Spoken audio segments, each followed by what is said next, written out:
मंदिर में दर्शन करने जाते हैं तो ठाकुर जी से मन ही मन बात करते हैं।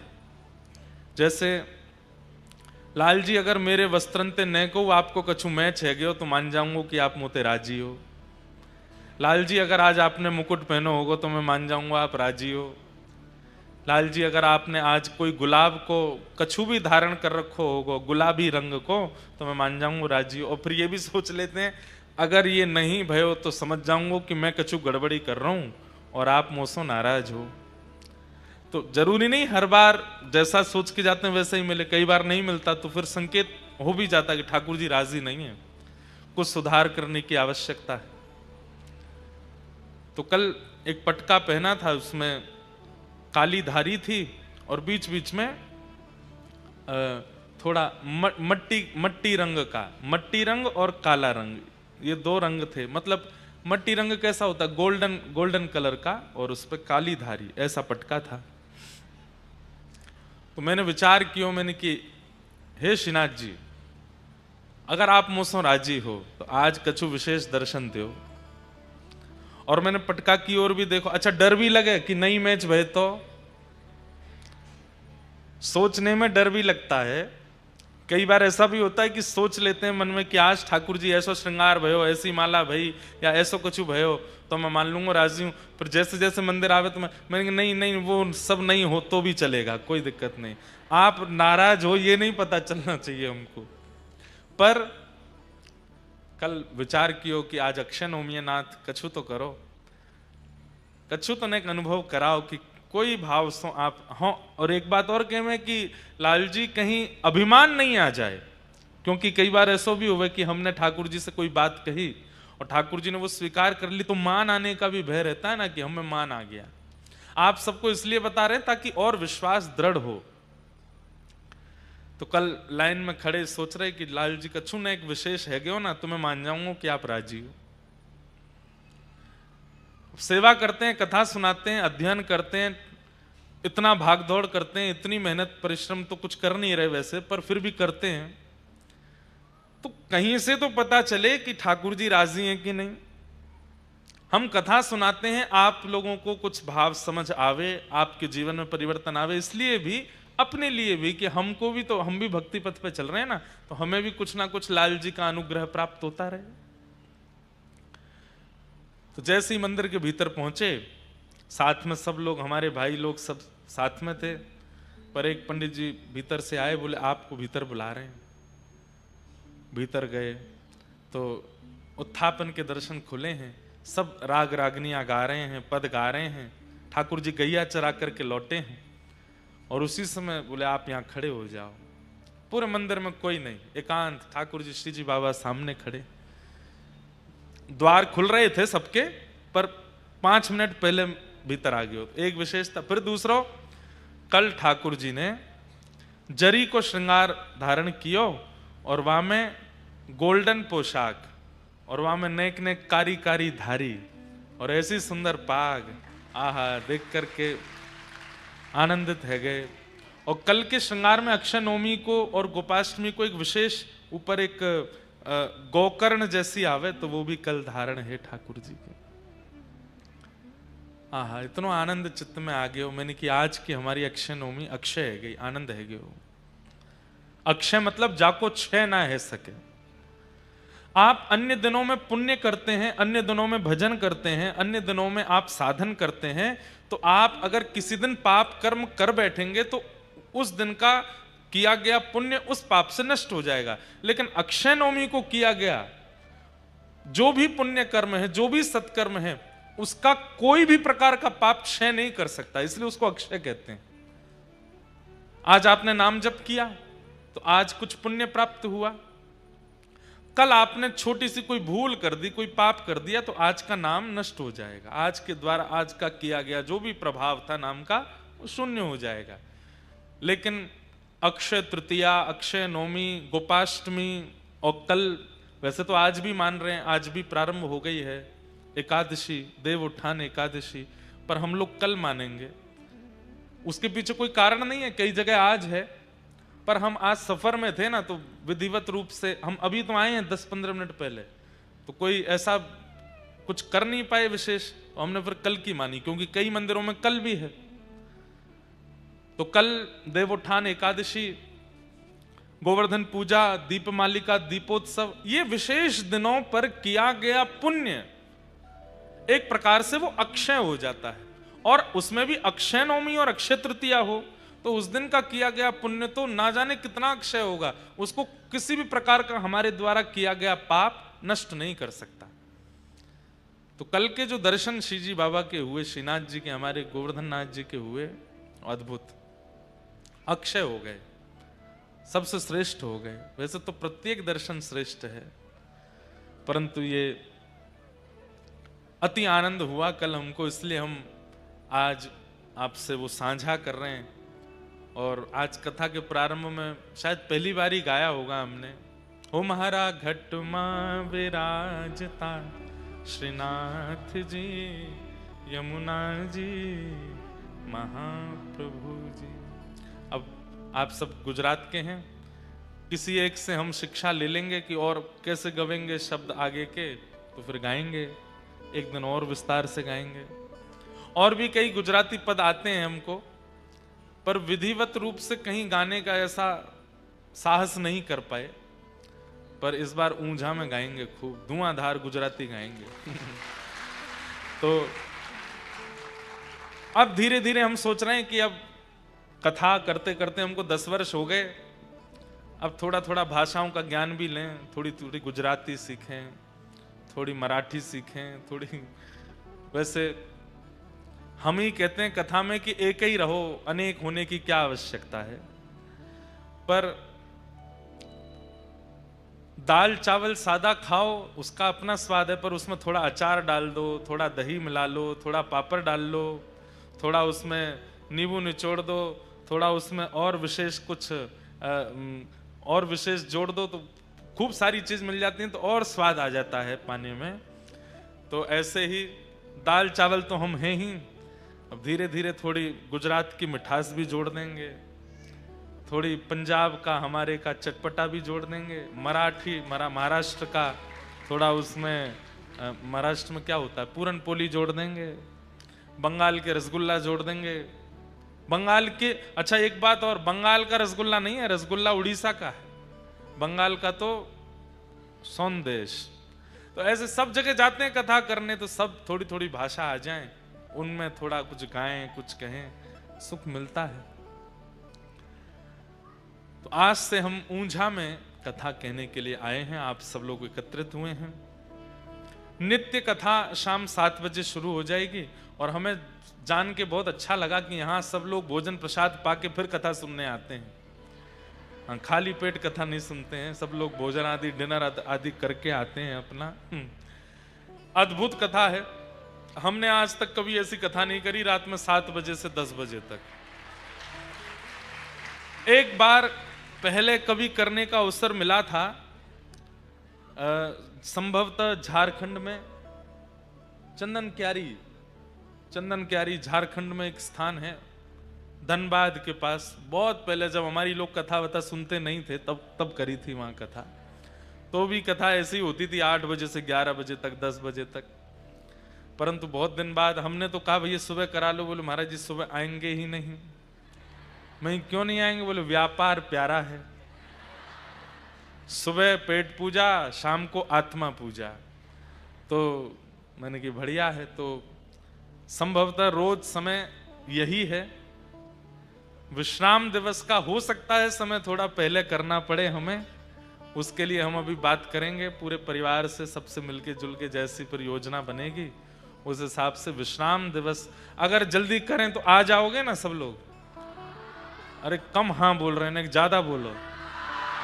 सब आ जाएंगे अगर हम जल्दी करें तो, नहीं जल्दी आ जाना, क्योंकि 8 तारीख से हमारी लुधियाना में कथा है, यहाँ से पंजाब पहुंचना है। तो बीच के अगर हमें समय मिल जाएगा तो हम 1-2 काम है हमारे वो निपटा लेंगे, यही समय रहता है हमारे पास। तो बाकी आप सब लोग देखेंगे, अभी कोई निश्चित नहीं है, कल परसों में और देखेंगे। अंतिम दिन की कथा हो सकता है थोड़ी जल्दी करके फिर प्रस्थान करें। नायक परिवार को बहुत बहुत धन्यवाद, उन्होंने ये मधुर कथा का क्रम यहाँ रखा है। और उमिया माता जो कि पटेल समाज की, विशेष पटेल समाज की कुल देवी हैं। और कौन से, खट्टा पटेल कैसे है, कड़वा पटेल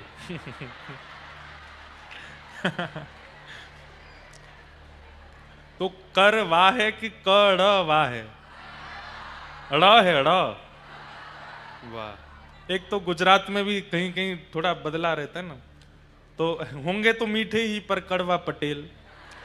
उनकी कुल देवी हैं उमिया माता, उनका चरित्र हमारे पास आया है।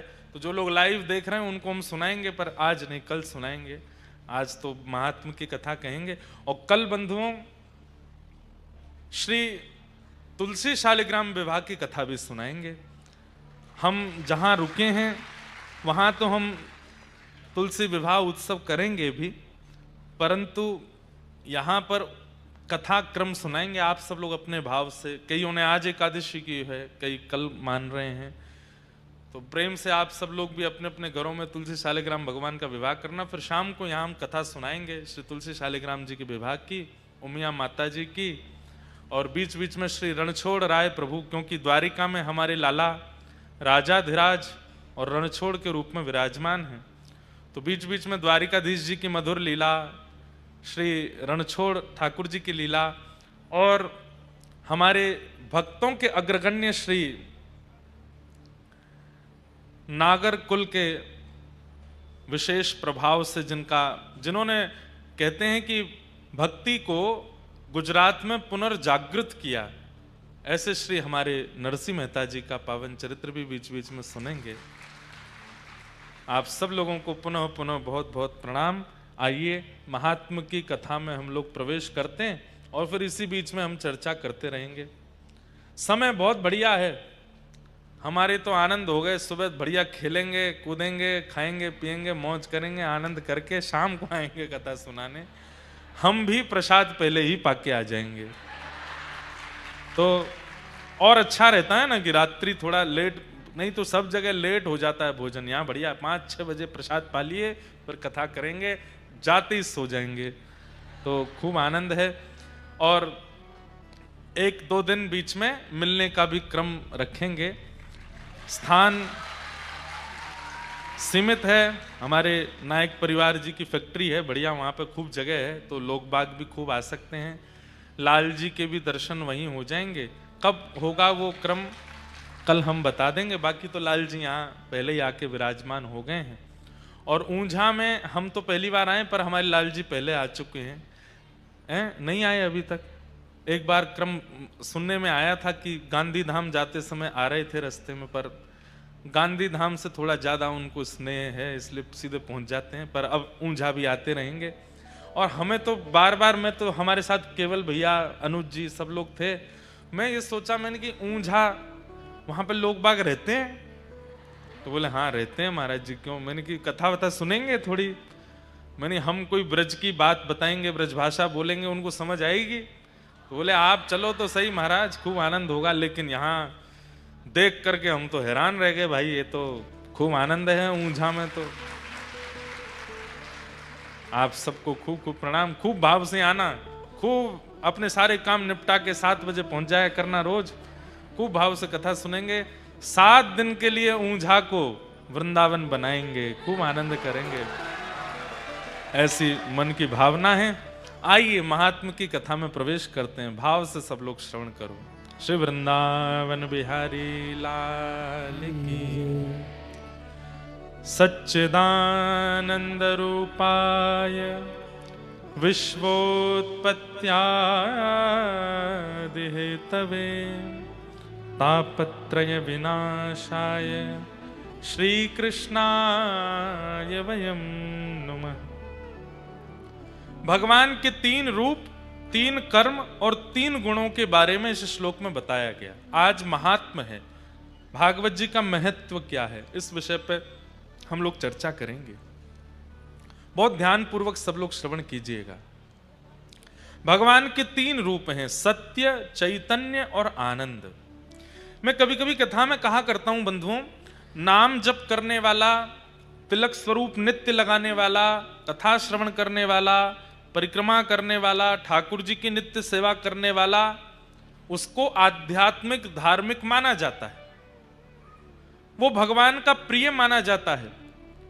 पर कई लोग साधन नहीं कर पाते, कथा नहीं श्रवण कर पाते, ठाकुर जी की इतनी सेवा नहीं कर पाते, वृंदावन नहीं जा पाते, गोवर्धन नहीं जा पाते, कथा भागवत में व्यस्ततम होने के कारण आ भी नहीं पाते।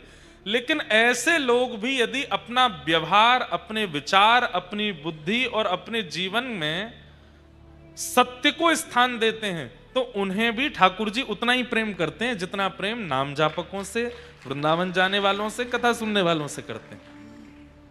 कोई व्यक्ति है, आचरण बहुत शुद्ध है, किसी के प्रति छल नहीं करता, कोई कपट की भावना नहीं रखता, बहुत शुद्ध जीवन जीता है, लेकिन ठाकुर जी को मानता तो बहुत है, लेकिन समय के अभाव के कारण या किसी कारण से नहीं आ पाता कथाओं में, नहीं पहुंच पाता वृंदावन, नहीं कर पाता इतनी परिक्रमा, नहीं हो पाती उससे सेवा, लेकिन अपने विचार और व्यवहार को शुद्ध रखता है, तो ऐसा व्यक्ति भी ठाकुर जी को प्रिय लगता है। लेकिन बहुत ध्यान से सुनिएगा, तिलक भी लगाता है, ठाकुर जी की सेवा भी करता है, कथा भी श्रवण करता है, सारे काम वो करता है जो एक भक्त के होते हैं, लेकिन छल भी रखता है, कपट भी रखता है, असत्य संभाषण भी करता है, लोगों के साथ दूषित व्यवहार भी करता है, 2 नंबर के कारोबार आदि भी करता है। ठाकुर जी को वो कहीं ना कहीं ज्यादा अप्रिय लगने लगता है। क्यों? ठाकुर जी कहते हैं तू गलत काम कर, अपना कर, मुझे कोई दिक्कत नहीं, संसार में भांति भांति के लोग हैं, लेकिन फिर ये आडंबर मत करो, तिलक भी लगाना है, वृंदावन भी जाना है, परिक्रमा भी करनी है, सेवा भी करनी है, मतलब सेवा पूजा भी कर रहे हो और फिर दूसरे प्रकार से ये सारे गलत कार्य भी करते हो। ठाकुर जी को वो कहीं ना कहीं बहुत ज्यादा अप्रिय लगते हैं ऐसे लोग, उनसे ठाकुर जी दूर ही रहते हैं। इसलिए प्रयास कीजिए, अगर आप कथा में आते हैं, अगर आप तिलक स्वरूप धारण करते हैं, अगर आप परिक्रमा आदि करते हैं, तो कम से कम आपके विचार, व्यवहार और आपकी मन की स्थिति में भी सत्य विराजमान हो, क्योंकि सत्य भगवान का स्वरूप है। छल कपट नहीं होना चाहिए, किसी के प्रति बैर निंदा आदि नहीं होनी चाहिए। भगवान का स्वरूप, सबसे पहला स्वरूप है सत्य। अपने जीवन में सत्य को स्थान दे दीजिए, आप ठाकुर जी के प्रिय बन जाएंगे। क्यों? क्योंकि आप सत्य संभाषण करते हैं, सत्य को स्थिति में रहते हैं। तो भगवान का पहला स्वरूप क्या है? सत्य। ठाकुर जी का दूसरा स्वरूप है चैतन्य। चैतन्य का अभिप्राय क्या है? जिसको देखो, जिस स्थिति का अनुभव करो, उसमें भगवत दर्शन। इसमें भी ठाकुर जी, विचार कीजिए, आपके ऊपर पंखा है, इसमें भी ठाकुर जी हैं, ये हवा है, इसमें भी ठाकुर जी हैं, जल में भी। हमारे हिंदू वैदिक सनातन धर्म में कई लोग हंसते हैं, बोले बताओ ये तो सबको पूजते हैं। पूजते क्या है? सब जगह हैं ठाकुर जी। नृसिंह बसे प्रति खंबन में, पर काढ़न को प्रहलाद कहां। ठाकुर जी आज भी खंबे में हैं, ठाकुर जी आज भी सर्वांगीण रूप से विराजमान है, पर प्रकट करने वाले प्रहलाद जैसा विश्वास कहां है? भक्त की दूसरी स्थिति क्या? सर्वम खलु इदम ब्रह्म, सब में ठाकुर जी की भावना रखे। कहां तक कहें? शत्रु भी सामने आ जाए तो उसमें भी ये देखे कि भाई इसमें भी ठाकुर जी विराजमान है। हमारे महाराष्ट्र के श्री नामदेव जी महाराज सब जगह ठाकुर जी को देखते हैं। भूत में भी ठाकुर जी, चूहा में भी ठाकुर जी, कुत्ता में भी ठाकुर जी, काले में भी ठाकुर जी, गोरे में भी ठाकुर जी, सब जगह ठाकुर जी। सबको प्रसिद्ध कथा है, पता है कि कुत्ता रोटी लेके भागा तो पीछे घी का डिब्बा लेके भागे, अरे पंडरीनाथ, अरे विठलनाथ, रूखी रोटी मत खाना, घी चुपड़ने दो थोड़ी सी। तो कुत्ते में से ठाकुर जी प्रकट हो गए और प्रकट होकर के बोले, हे नामा, हम तुझे यहां भी दिख गए। तो बोले आप हो नहीं क्या यहाँ पे? आप यहां पर भी तो हो। श्री एकनाथ जी महाराज की प्रसिद्ध कथा आती है, गंगोत्री से गंगा जल लेकर के निकले हैं पैदल, कहां? रामेश्वरम के लिए। कहां गंगोत्री उत्तर में हिमालय की गोद में, और कहां रामेश्वरम दक्षिण भारत के बिल्कुल कन्याकुमारी के पास, भारत का अंतिम छोर। इतनी लंबी पैदल यात्रा क्यों कर रहे हैं? कि मैं अपने हाथ से लिया गया गंगोत्री जल स्वयं रामेश्वर भगवान पर डालूंगा। महीनों चलते चलते चलते चलते जब रामेश्वरम पहुंचे, सामने मंदिर दिख रहा है रामेश्वर भगवान का, और उसी समय बस नृत्य करने लगे। मेरी यात्रा पूर्ण हो गई, अब मैं रामेश्वर भगवान पर गंगा जल डालूंगा। तभी समुद्र का तट देखा, और समुद्र के तट पर एक प्यासा गधा, जीभ बाहर निकली हुई है, तड़प रहा है पानी के लिए। चिलचिलाती धूप पड़ रही है आकाश से, नमकीन जल होता है समुद्र का, पी नहीं सकता। और उसको एकनाथ जी महाराज देखते हैं, और एकनाथ जी सोचते हैं अब क्या करूं, सामने मंदिर है जिसके लिए इतनी लंबी यात्रा करके आया हूं, और एक तरफ एक जीव है जिसको पानी की अति आवश्यकता है। महादेव को प्रणाम किया, हे महादेव, इतने महीनों की यात्रा आपके चरणों में अर्पित करता हूं, पर क्षमा कीजिएगा, ये गंगोत्री का जल आप पर अर्पित नहीं कर पाया, पर आप तो सबगटवासी हैं, मेरे जल को इस रूप में ही स्वीकार कर लेना। गधे के मुख में जाकर के जैसे ही गंगा जल अर्पित करने लगे, देवादिदेव महादेव शंकर भगवान वहीं प्रकट हो गए। प्रकट होकर के श्री एकनाथ जी महाराज को हृदय से लगा लिया। कहने का अभिप्राय, अरे लोगों में देखने की बात बहुत दूर की है, अपने घर के ठाकुर जी और मंदिर के ठाकुर जी में भी हम भेद कर लेते हैं। अगल बगल के लोगों में ठाकुर जी को देखना ये तो बहुत दूर की बात है। हम लोगों की स्थिति तो ऐसी है कि मंदिर के ठाकुर जी को हम ज्यादा श्रेष्ठ मानते हैं, और अपने घर के ठाकुर जी को हम कम श्रेष्ठ मानते हैं। इस सर्वम खलु इदम ब्रह्म वाली स्थिति कैसे बनेगी हमारी? सब में ठाकुर जी का अनुभव करो, धीरे धीरे करो। जरूरी नहीं कि आज कथा सुनी, आज रात से ही सब में देखने लगे ठाकुर जी, ऐसे नहीं। ये बनावटी नहीं करना है, आपके स्वभाव में आ जाए। आप जब तुलसी जी को देखते हैं, आप जब घास फूस देखते हैं, किसी जीव को देखते हैं, किसी मानव को देखते हैं, किसी स्थूल वस्तु को देखते हैं, आपके हृदय में तुरंत प्रणाम की भावना आवे, अपने आप ही मन में आने लगे सब जगह तो ठाकुर जी हैं ही। सर्वम खलु इदम ब्रह्म, ये भगवान का दूसरा रूप है, चैतन्य। ठाकुर जी की पहली उपस्थिति सत्य में है, ठाकुर जी की दूसरी उपस्थिति चैतन्य में है। कोई लोग कहते हैं ना, आप इतने साल से कथा कर रहे हो, ठाकुर जी देखे आपने? और अगर देखे हैं तो हमको दिखाने की कोई एक सूक्ष्म बात बताओ। ये तीन स्थिति बना लीजिए, आपको ठाकुर जी दिख जाएंगे। सबसे पहला, सत्य आचरण कर लीजिए। दूसरा, सब में ठाकुर जी की दृष्टि रख लीजिए, सब जगह ठाकुर जी हैं। अच्छा, इसमें कई बार ऐसा होगा, लोग बाग आपको पागल भी कह सकते हैं। बताओ, सबको वंदन करता है, सबको पूज लेता है, जो दिख जाए। हमारे वृंदावन में एक मंदिर है, नाम सुना होगा आपने, पागल बाबा, सुना है नाम? पागल बाबा मंदिर है, बहुत बड़ा मंदिर है। मैं भी बचपन में गया था अंदर, अभी तक मेरे को भी जाने का नहीं मिला अवसर। पागल बाबा मंदिर, उनकी बारे में सुना, बंगाल के महात्मा थे, उनका नाम तो कुछ और था, पर दुनिया, वृंदावन के ब्रजवासी उनको पागल बाबा बोलते थे। क्यों? वो चेंटी को भी प्रणाम करते थे, सामने से चेंटी निकल जाती, जय हो, प्रणाम करते। छोटे बालक आ जाते, उनके चरण छूते, मैया बूढ़ी आ जाती, उनके पांव छूते, कोई भी दिख जाता सबको प्रणाम करते। एक बार सूकर निकला सामने से, नाली में से, उसी को प्रणाम करने लगे, जय हो वराह भगवान की प्रणाम। तो फिर ब्रजवासी कहते हैं, बाबा तू तो पागल है गो दिख है। तो बाबा कहते, हाँ अमी पागल मानुष, अमी बूझते पारो ना, अमी पागल मानुष, मैं पागल हूं, मुझे कुछ समझ नहीं आता, मुझे सब में ठाकुर जी दिखते हैं। और वहीं वृंदावन के शतक में लिखा है, यत्र प्रविष्टो सकलोपि जंतु आनंद सच्चित घनताम उपैति। वृंदावन की सीमा में प्रविष्ट हो जाने के बाद एक छोटे से छोटा कीट भी ठाकुर जी का स्वरूप होता है। पढ़ते हम सब हैं, सुनते अब समय, मानता कोई नहीं।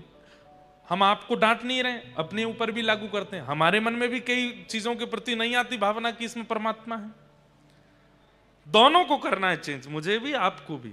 धीरे धीरे धीमे धीमे सब में ठाकुर जी की भावना रखना प्रारंभ करो। श्रीनाथ जी इधर भी हैं, श्रीजी बाबा इधर भी हैं, लाडली जी यहाँ भी हैं, हमारे राधारमण जी इधर भी हैं।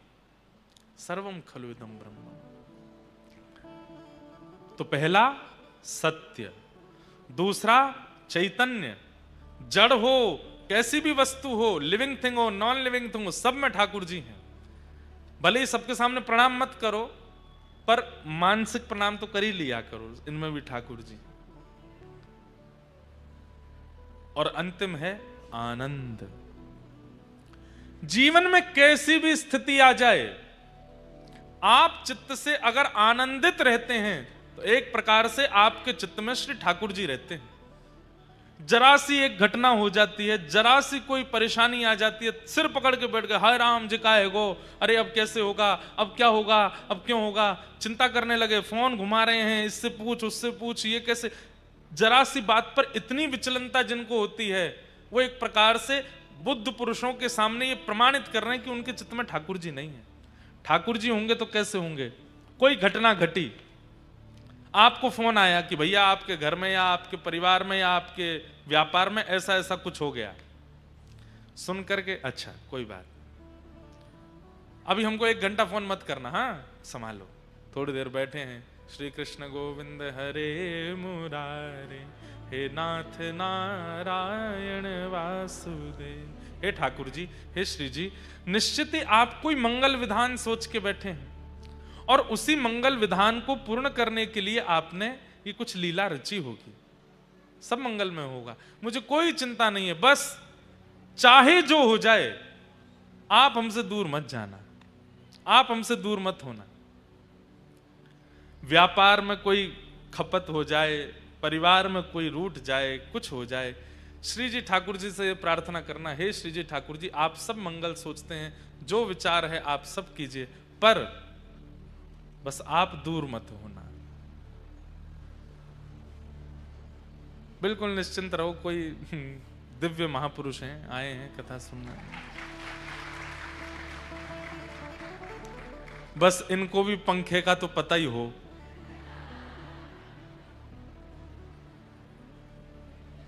जय हो, वाह भैया।